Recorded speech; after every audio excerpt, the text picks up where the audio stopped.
A very good evening to our viewers. Thank you for making time again today to be with us on the evening review. My name is Toivo Njebela, your host. Tonight we welcome to the platform for the first time Meme Kapadhi Uiras. She's a relationship coach, and she is here to talk to us really about what we've been discussing on the show lately. Men coming to the platform saying they are enduring challenges in their marriages and relationships at the hands of women. Again, I want to place it on the record that this is not to drive a narrative about the suffering of men, because I believe more women are suffering than men, but men's stories are never heard. So those men who came to the platform recently who braved all the cameras to come and share their pain, we now bring in an expert to just help us understand what they are going through. So, Meme Kapadhi, thank you very much for making time. The reason why I invited you here is because last week I received an SMS or an inbox on Facebook, and this person said to me here, Toivo, thanks for the stories about men suffering at the hands of women. I have a testimony to share, but I will not appear on your show. Maybe I can just write to you something which you can read to the audience, but I suggest you invite Meme Kapadhi to share with the public what she gets from men. I'm sure she gets a lot of men going through these things. This is how I ended up inviting you. Oh, okay. Yes, yes. Okay. So in your work, and you are doing a great job, really, advising people. I've seen you not only on social media but even at conferences, which is a very, very nice thing. Do you get men at all coming around saying, look, I'm also going through these things, or are they too shy to come to you? Actually, the majority of my clients are men. Oh, wow. Okay. They are men because I made my door open for them. Yeah. And, because we have this negative, connotation, thinking that men are difficult. Yeah. But, working close to men, when you open them and you make them believe that you are available, you are there to help, they definitely coming. At the beginning, when I started some time ago, more than 20 years ago, when I started this coaching and counseling. I used to have quite a lot of women first. But as we are speaking currently, the majority of my clients, every day I might receive probably more than 30 calls or messages, but 99.5% are men. I see. Yes. So what kind of issues would they raise with you in general? Because I'm dealing specifically with relationship issues. Yes. The majority of men who are coming to me, it's really because of challenges within their relationship. Yeah. Because there are quite a lot of things that, especially this issue of sexual health, has been neglected by society, by the churches, and I sort of taken upon myself to really, because of the experience that I found, that when people are coming, sometimes even when they don't talk about that, because the training that I did, it's really we learn to read between the lines and not overlooked at things. And most of the time when, let's say, men come to me, I will bring up issues that he hasn't. Sometimes he comes with, like this vague, complaints. But as an experienced coach, I need to know that I have to explore all the departments when it comes to relationship, and especially the issue of sexual health, because men will not really come and tell you that, but as an expert, I know how to dig it out so that they're able to tell me what exactly brought them there. So now that they know that that's why I bring it also on Facebook, try to talk it out, and then make them aware that, yes, it is right, it is okay to talk. Yeah. Yeah. So when you're saying, when you're talking about sexual health, what are the specific examples, like people infected by HIV, or what will that mean? Yeah, or when, especially the issue of sexual dysfunctions. Oh yeah, okay. There are sexual dysfunction. Men are, like conditions like maybe erectile dysfunction, premature ejaculation, or even really have problems in the bedroom, bedroom issues. Those are the issues that most men really are suffering. And it's because it's things that cannot publicly be talked about. We have been taught it's satanistic things.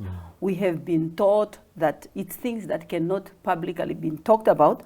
Yet, when we are in the relationship, those are the major things that we have to deal with. And when men find himself having such kind of a problem, it is very difficult even to come out. Even when he goes to the doctor, they will ask me, when I go to the doctor, what must I go? So I prepare them, I said. I write to them and I say, okay, when you go, point number 1, you start saying A, B, C, and D. Just really to prepare them so that they are able to express themselves, because it's things that I said, no, what must I say? So it's not that easy, but I think if the people really, if men start coming out, will not have quite a lot of problem. But to be honest, we have this kind of a belief that men don't have problems. It's just because they cannot express their emotions. Like us, we sort of like would able to say how we feel. But men, the way they raised up to be tough it out, to be a man. Because if you come and talk like a woman and say, oh, what kind of a man is this one? Yeah. Now, so apart from those health challenges, bedroom challenges, do you also meet men do you get contacted by men who are sick, who are expressing stories of suffering in relationships, maybe being emotionally abused by their partners? Or I know that, today there's also a lot of talks about money. If you can't provide for your woman, then you're a coward.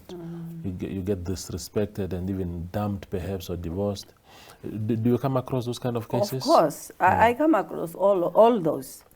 So and especially when they come, I was saying I have had everything. I've received men who have been cheated on, and that is actually a very, very big problem in our society currently. Men are being cheated on, and it's so difficult even to express just the thinking of that he is being cheated on, because usually our beliefs are like men are cheaters, but now it turns out that women are cheating, and it really hit very, very hard to men. There are those who have been the emotional abuse are quite a lot, because it's men, especially what we have said, if a man is not able to provide for the family, then he's been shamed, and then the woman feel that he is not a man enough, he's not good enough. So because the belief is that if you are a man, you are able to provide, and I think that is quite and it's a very, very big problem in our society, especially emotional abuse. Not necessarily, I didn't really receive a lot of like physical abuse, but emotional abuse, financial abuse, where, a man is really working hard, but at the end of the day, the resources are being misused, and at the end of the day, the women still feel that he's not providing enough financially, and that put really a lot of pressure on men. Yeah, yeah.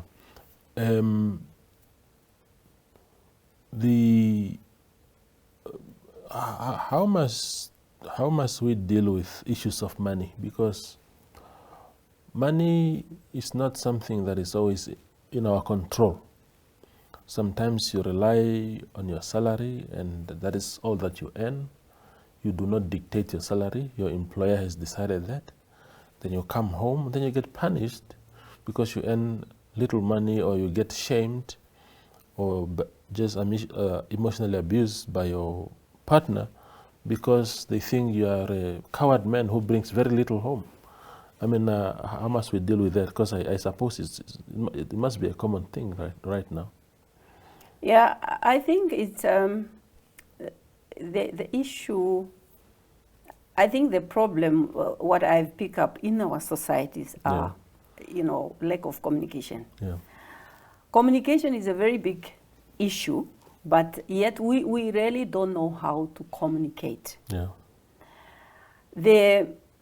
Each one, for instance, when we get married, the problem that I picked up are that people don't go for premarital coaching because the issue of money, it is being discussed there. Yeah. Because when you meet, you know exactly how much is my husband earning. Because there was a time when I was doing my premarital coaching, I tell the people to bring their pay slip so that you communicate your salary to your partner. And I have two cases where, people feel that is their personal problem. And then the next session that we're supposed to discuss, they happen not to come because of that. And because things that we discuss is things that I know exactly will bring problems in the relationship. But the issue of that, we also look at money as something which is, I don't know whether it's holy or is something which cannot openly discussed. Yeah. Something which is not openly discussed. But the reality is that money will bring problems. If from the beginning of the relationship, you haven't sit with your partner, if I know that, okay, my husband earned this much, and I earn this much. So then when we budget, we budget based on the two of, as income. And then sometimes you might find that you take somebody who is, exactly, this person's salary is this. But in the middle of the marriage, then you come out, want a man to be a man, to bring more, but yet you know exactly, this is the only salary that is coming in the house. So, and I think if we learn really to, let's look at money, is not something which cannot be discussed. Yeah. So I think that's where we have to start.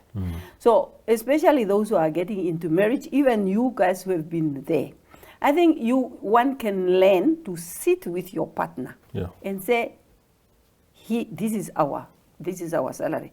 Because sometimes, as women, if I don't know how much you are earning, I just assume my husband is rich because he's a doctor. But I don't know if I don't know really the inner part of the salary. So then my expectation is very, very high. Yeah. Because I expect to live a life of a wife of a doctor. Yeah. But, I don't know how is his financial challenge, how much he's paying for this. Because, the expenses, because things hasn't been discussed. It hasn't been put, the card hasn't been put on the table so that I really know the inner part of the financial issues. Yes. So, and I think that is where we need to know, because now we start blaming each other, but as couples, let's be honest to each other, especially financial honesty, which is quite lacking in our society. Yes. So I'll ask you a question, but you'll answer it when we come from the break. And the question really is it, are men also maybe scared? I mean, in fact, the question should be that should men earn more than their partners? Am I a man enough if my wife or girlfriend earns more? But we'll answer that when you come from the break in a moment. We are so excited to be kickstarting your morning with the entertainment. Everything was happening during this past weekend. Yes. Exciting news. Wow, no, she was killing it already. In my opinion, I don't see anything wrong with him serving the full term. As well as keeping you informed on the issues that you need to know happening in and around our country. Welcome to What's Cooking, where culinary passion meets expert insights. Somebody must really want to cook and want to cook good food. Immerse yourself in the bustling world of professional kitchens as top chefs create mouthwatering dishes. Join us for in-depth interviews as our host explores the experiences and expertise of our guest chefs. Don't miss out. Tune in to What's Cooking on NTV every Friday at 2100 hours and let the culinary adventure begin.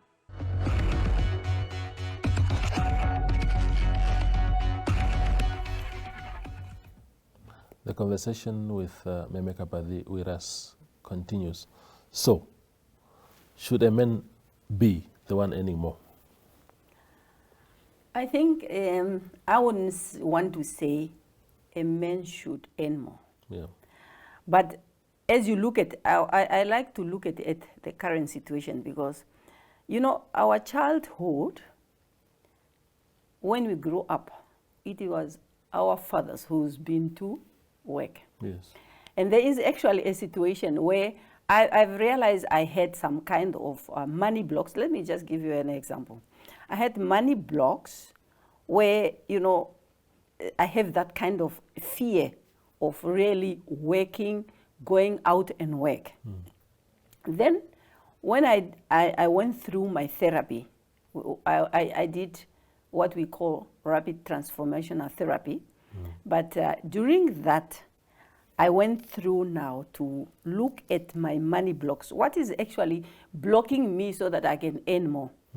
So when I trace it back at our household, where my father was the only one who was working, and my mother is the one who was now staying at home looking after the children. And there was a time when my father, I was really I felt being sort of isolated. I felt different when I grew up. And because my father, when we were at secondary school, I was now with my sisters, and my sister and my brother, we were both at secondary school. And my father gave more to the two. So, and I really grew up feeling so different. So, and then my sister would be given like maybe 20 rand. My brother would be given 30 rand. I would be given 50 cents. So then I would run to my mom and I said, Mom, look, can you please, I'm crying. You know what my mom used to say? You know, go back to your father. Do you know that women never work? Yeah. Women has to stay at home. So that whole idea of woman has to stay at home looking after the children, so it kept me, you know, that word of my mom. So I didn't actually know until I went for therapy. So because I wanted to know that I have that kind of a fear of going out and work like a man until I found it out. So coming back to the question is that we still believe that men supposed to earn more because the issue is when a man is created, a man created as a provider. A man has to go and hunt. If you look at also at animals, that is actually how men are created. Yeah. Now then, so even when now things have changed, we haven't really changed the belief that even when I earn more, I expect my husband to do more. Yeah. It is actually not like for me, it's a false belief, because nowadays you find women, they are in higher position, women earning more than a man, Yes. but the expectation and the belief hasn't changed. Yeah. But in reality, we have to look at what is the current situation. Yeah. If I earn more, I shouldn't really expect my husband to provide me more, because I earn more. Yeah. Yeah. How important is some of the men who came to this show? Of course, one of them was talking about having children from two different relationships who both turn out to be not his. So it speaks to the cheating that you spoke about, to say that it's a common thing now. But another man who came here was talking about having been banned for 6 months, not to touch his wife sexually for 6 months. And he was expressing how that has actually destroyed his marriage. How important is sex in keeping relationships going? Of course, it has to be consensual, it has to be, both parties have to be up for it, but is it an important element in keeping relationships alive? It's a very good question. It is really the issue that we are dealing with here. And that is the aspect that my program is really focused in. Because the issue of sex has been overlooked by the church. So, the pastor will marry you. He will talk about submit. He will talk about you have to behave like a married man. You have to work for your family. You have to do, but he never touched the issue of the sex. Now, why? Because they also have lack of knowledge. Yeah. Lack of knowledge, it's one. Number two, sex hasn't been, was regarded when it comes to the, religious, regarded as a sin. So it is not something that cannot be discussed openly, even in a marriage. So the aspect of sex is very, very important, because without sex in a marriage, it's why you are there. Otherwise, you will be with your other woman. Why do we have to be a man and a woman? It's because of that. There is that need.